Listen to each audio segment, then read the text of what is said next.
សួស្តីបងប្អូនបាទថ្ងៃនេះខ្ញុំមកប្រាប់ពីវិធីកម្ចាត់សត្វស្រមោចភ្លើងបាទបែបងាយបងប្អូនបាទអញ្ចឹងកុំឲ្យខាតពេលវេលាយូរបងប្អូនចូលទៅមើលវិធីធ្វើទាំងអស់គ្នាបាទនេះជាវិធី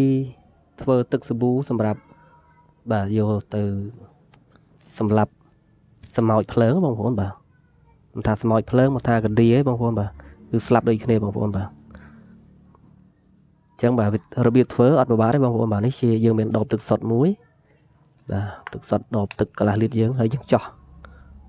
យកដែកឌីកូលបានបងប្អូនបាទយើងចោះរុនក្បាលវានេះមួយមកបាទទុកសម្រាប់បាញ់បងប្អូនបាទហើយអត់ពិបាកបងប្អូនបាទយើងមានសាប៊ូ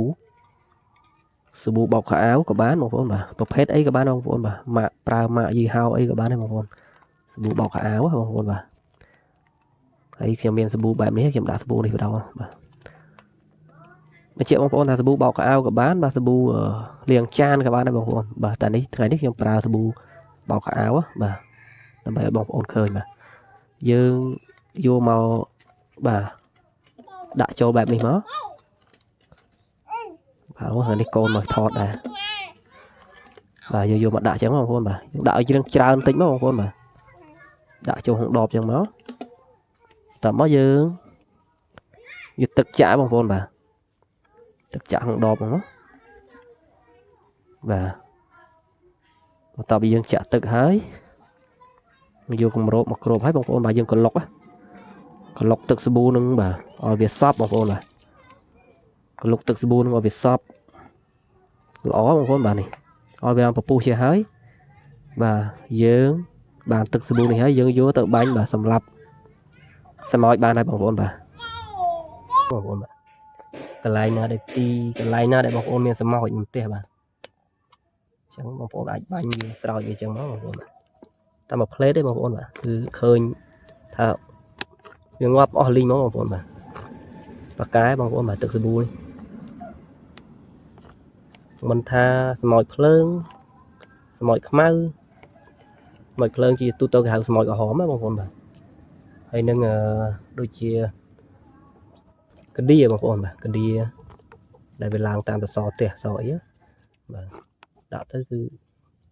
តាមមួយផ្លេតទេបងប្អូនគឺឃើញងាប់ភ្លាម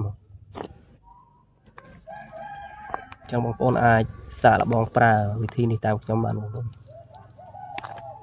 ធានា 100% ថាពិតជាងាប់អស់មិនមែនសល់ហើយយើងអត់មានចំណាយលុយទៅទិញថ្នាំបាទដូចជាថ្នាំសម្រាប់ស្រមោចដូចជាថ្នាំគីមីបងប្អូនបាទវាអាចប៉ះពាល់សុខភាពហើយវាធំក្លិនធំអីចឹងបងប្អូនតែនេះសាប៊ូបោកខោអាវយើងអត់មានធំក្លិនទេបងប្អូនសាប៊ូបោកខោអាវក៏បានសាប៊ូលាងចានក៏បានដែរបងប្អូននេះឃើញថាងាប់អស់ច្រើនបងប្អូនដាក់ភ្លាមគឺងាប់ភ្លាមហ្មងបងប្អូនបាទឡើងមែនបងប្អូនបាទអត់មានកុហកទេបងប្អូនបាទពិតបងប្អូនបាទបាញ់តាណាងាប់ទៅហ្នឹងបងប្អូនឲ្យតែមានស្រមោចហើយបាញ់ឲ្យអត់ចេះកើតទៅវិញទេស្លាប់ហើយអត់ងាប់ហើយមានកើតទៅវិញទេស្រមោចយើងចាក់ទឹកក្តៅជឹកអីចាក់ហើយកាន់តែឡើងមកវិញតែសាប៊ូនេះដាក់ទៅអត់មានឡើងទេងាប់តិចបងប្អូនអត់បាន5នាទីហ្នឹងគឺងាប់អស់បានចឹងតែ1នាទីងាប់អស់លីងបងប្អូនទឹកសាប៊ូបាទកែមែនបងប្អូននេះបងប្អូនឃើញងាប់តិចបងប្អូនបាទឡើងងាប់តិចនេះបាទផ្លេតគឺងាប់អស់លីង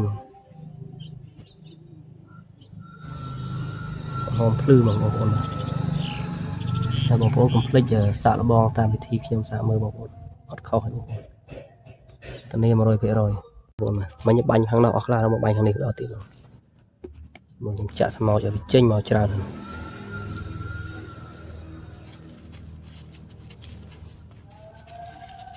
អស់បងប្អូនសាកស្មោចភ្លើងដាំអីមិនបានហូបទេបងប្អូនអើយវាដល់កណ្ដត់ហើយស្មោច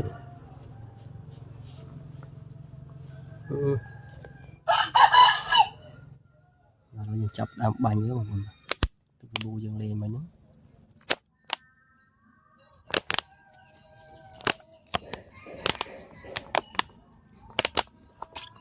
thêm ngập lên mà buồn cái nó từ bu này kháng mà buồn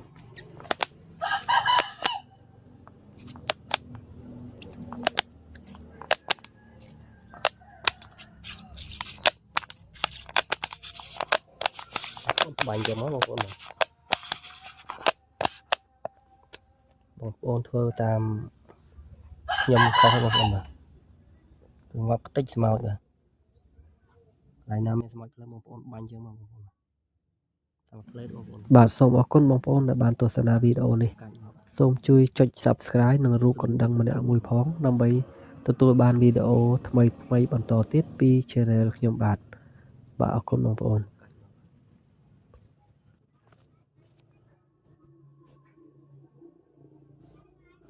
បាទជា2នាទី1នាទី2នាទីមក